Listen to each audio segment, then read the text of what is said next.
অনেক দিন বাদ একটু বাইরে এলাম। দেখো বাইরের গাছপালার পরিবেশ কত সুন্দর, আর নিজেকেও বেশ ভালো লাগছে। এখানে আমি জামাকাপড় মেলে দিয়েছি, আপাতত সব শোকাচ্ছে। আর ছাদেও আজকে যেগুলো কেচেছি সেগুলো ছাদে দিয়েছি অলরেডি। আর আমার গাছে গোলাপ ফুটেছে, দেখবে ছোট্ট একটা, ওই দেখো লাল গোলাপ। আর এটা হচ্ছে জবা ফুল। তো চলো খেয়ে নিই, প্রচণ্ড পরিমাণে খিদে পেয়েছে। আর চলো আর একটা জিনিস তোমাদের দেখায়, সেটা হচ্ছে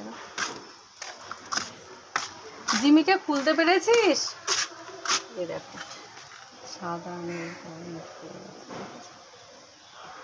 প্রচুর ফুটেছে, আর অনেক ফুটেছে। এই যে প্রচুর প্রচুর এইদিকেও আছে, তোমাদের কত দেখাবো।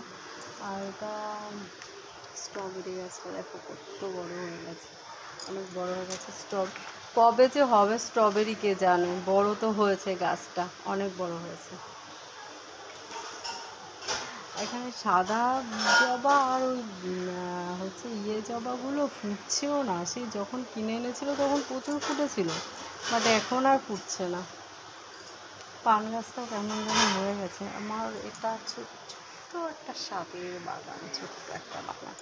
চল ফুল তুলবো, খেয়ে নিই, আমার খিদে পেয়েছে। এখন অনেক বেলা হয়ে গেছে, তোলা হয়নি।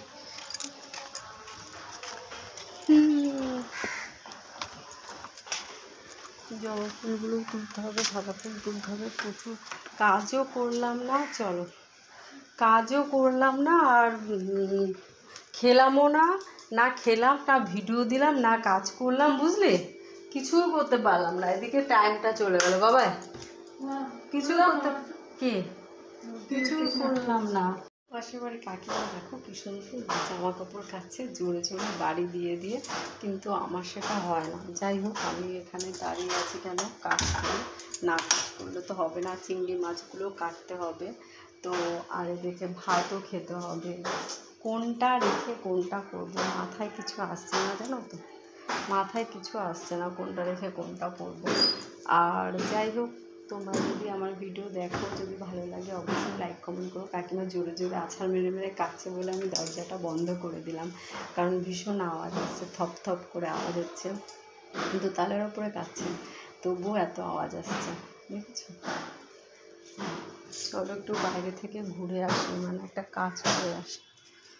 এক্ষুনি মেয়ে চলে আসবে স্কুল থেকে, ওদের পরীক্ষা শেষ হয়ে যাবে একটু পরে।